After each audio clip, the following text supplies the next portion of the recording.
నాటకీయంగా దౌర్జన్యంగా ఈ కార్యక్రమాలు చేసే విధానాన్ని మనం గమనించాల్సిన అవసరం ఉంది.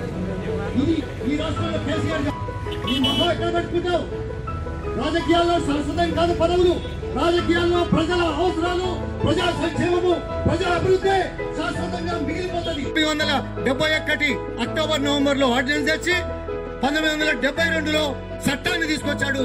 ఆ చట్టం మరి అమలు కావడానికి, బిల్లు పెట్టడానికి అప్పటి వరకు భూ సంస్కరణలు చేపట్టిన నేపథ్యం వల్ల ఎవరు కూడా మరి ఎదురు మాట్లాడలేని పరిస్థితులు తీసుకొచ్చేశాడు.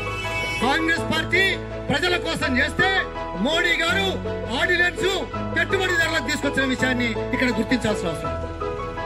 అంతేకాదు ఇవాళ చర్చలు పెడుతున్నాడు, చర్చలు కొనసాగిస్తున్నాడు. ప్రజాస్వామ్యంలో చర్చలు, ఆయన జ్ఞాపకం వచ్చిందట చర్చలు. ఈ చర్చల సంగతి చెప్తా. ఏమయ్యా ఇన్ని రోజులైంది కదా, ఏం చర్చలు? వాళ్ళ అభిప్రాయాలు మీరు పరిగణలోకి తీసుకున్నారా? వాళ్ళ అభ్యంతరాలు మీరు పరిగణలోకి తీసుకున్నారు. మరి 16న రాతపూర్వకంగా రీట్రేట్ చేశారు. అంటే రైతులు అడగాలి పరిస్థితుల్లో, ఈ మాటలు మాట్లాడుతున్న పరిస్థితుల్లో 5వ తారీఖు మౌఖికంగా, 9వ తారీఖు రాతపూర్వకంగా, 16వ తారీఖు నాడు మరో రకంగా మీరు చేసినారు.